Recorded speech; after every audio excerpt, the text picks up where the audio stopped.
Okay, so part 4 in this talking about school sports. Today, we're on wrestling. Now, I don't know if this should be obvious, but it's not WWE. It's not AEW, okay? We weren't hitting each other with chairs. We weren't putting each other through flaming tables. We weren't body slamming each other on thumbtacks. No, there were no RKOs, no pedigrees, no curb stomp, no tombstone power drivers, no choke slams, okay? No. A lot of headlocks, takedowns, and just classic, generic, amateur style wrestling. So, overall, I had 7 matches this past season, and between learning how to wrestle for the first time in 4 years, because I wrestled in 8th grade and I did it my senior year, the practices were decent, they were fun. But how did the overall match go? Well, let's see. First match, basically a rookie, ready to go. Second match of the whole evening. Who am I going against? The freaking state champion for the girls in my weight class? Light work. No. Oh my lord. That was the worst 6 minutes of my life. I'm not gonna let this motherfucker pin me. Okay? She did not pin me. So I'm losing bad, like 13-2 or whatever. And they time it like 6-minute matches. So I'm like, you know what? I'm just gonna lay her on my stomach, tuck in my elbow so she can't roll me over. This girl is not pinning. It's not because she's a girl. It's not not any of that kind of sexual stuff. She's like, I'm not getting pinned. No one pinning me. Get the frick off of me. I tried. Okay, that was a bad match. I was nervous. I had no clue what I was doing. And I'm with the state champion. Okay, what the hell? Okay, come on. Second match of the night. Later on, wrestling a good kid from Taylorville. We're going. I legit keep putting him in half Nelson. What's a half Nelson? Is where you have the hand on your head up here, and you wrap your arm around, and you have their hand around their head. Because my theory was, you get points for doing takedown, like 2 points for a takedown, points for reversal. I'm like, okay, I feel like I've got about 5 points here. He hasn't taken me down yet. I'm gonna slap on this half Nelson, and he's gonna take it off one side. I'm gonna wrap the other hand around and take it on the other side, and just keep doing that so he can't score on me.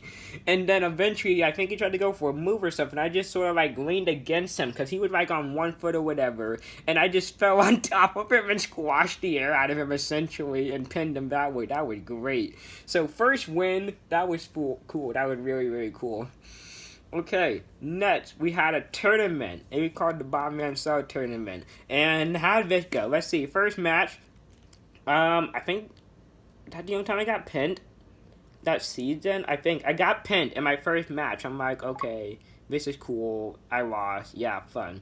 Second match, really, really innovative way of winning. So we're wrestling, we're scrapping and stuff like that. I'm sitting sort of like I am now, like not crisscross applesauce. That's how I'm sitting now. My legs were flat, and this kid's on his stomach with his stomach against my leg. I roll him over, and then to pin him, he rolls out of that, like worms his way out of that. So where I get to the sitting on the laps of him, and I just roll him back over and pin him. That was clutch. That was so cool the way I just sort of rolled him back over. And then the third way, 10 seconds. This rookie, this kid, I don't know if you see, I wrestled 105, 106, okay?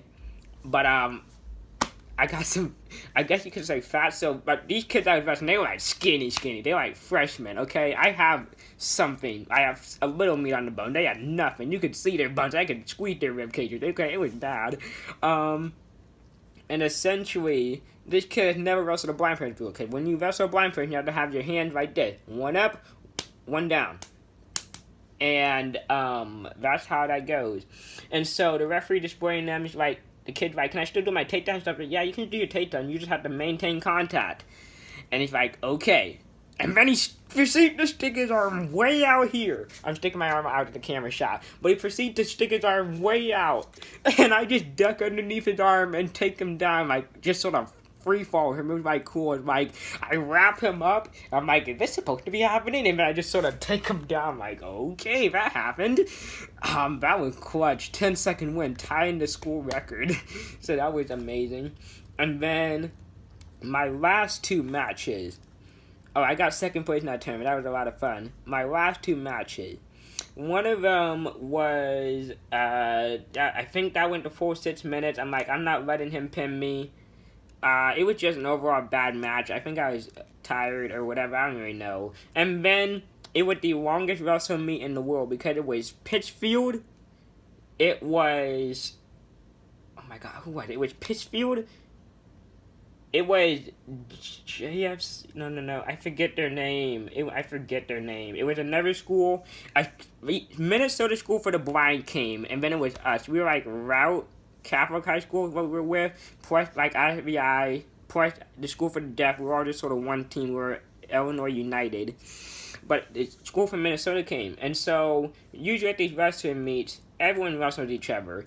The teams wrestle each other, I mean. So I got my first meet, it was Taylorville, it was Jacksonville, and it was Illinois United. So basically, it was Illinois United versus Taylorville, Illinois United versus Jacksonville, and then Jacksonville versus Taylorville, and then everyone wrestled each other, call it a night, see you later.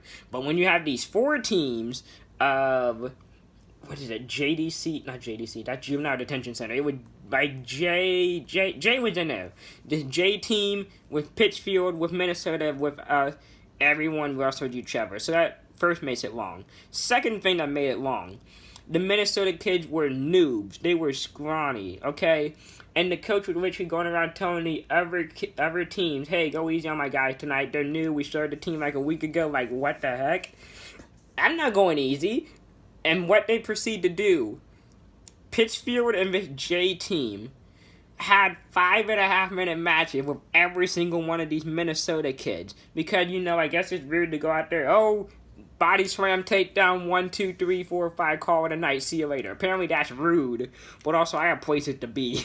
So I get really nervous for my match. I get really shaky, really antsy, really stressed, like, okay, I have to remember to do this and this and that. It got to the point where I was about to fall asleep on metal bleachers because they were taking so long. And then I got in there against one of the Minnesota kids. So I'm wrestling Minnesota kid. I'm trying to pin this motherfucker. He's swearing. He's not really getting in the proper position for me to do anything. Now, probably if I was a more experienced wrestler, I would know how to take advantage of it. But, like, I just sort of went to my bread and butter trying to do the takedowns that I know how to. But he's just making it real difficult. Like, I take him down. He's laying on his side. He's curling up in a ball. I mean, you're trying to keep from getting pinned. And but I swear it was a good 3 or 4 times I had him on his back for, like, about the 5 count, which is what it's for, I believe. And the referee wouldn't count. I mean, his shoulders were on the mat. I was on top of him, stomach to chest, and he wouldn't goddamn count. So I'm like, this is ridiculous. I clearly have this dude pinned. He's like, oh, okay, that's it. And he just slapped him out. I'm like, you could have done that 2 minutes ago. But I won. And that was on Kobe Bryant's death day, technically, right? Yeah, because the whole time I was doing like 2 and 4. Like putting 2 fingers to my forehead and then the 4th finger to my forehead, because I won that match for Kobe Bryant. That was fun. That was so much fun to win the match, and I dedicated it to Kobe, my favorite basketball player in the whole world. So that was fun. Now, real quick, some short little stories. My sparring partner every day with Caitlin, around the same weight class, around the same height. She's a really good teacher. And she was a really good translator. And by that I mean the coach would explain something very visual, because wrestling can be very, very visual. And I had a coach, Mr. Bredenberg, Mr. V, he was my technology teacher. Well, he had to take care of family stuff at home because he couldn't stay after school to like help with wrestling practice.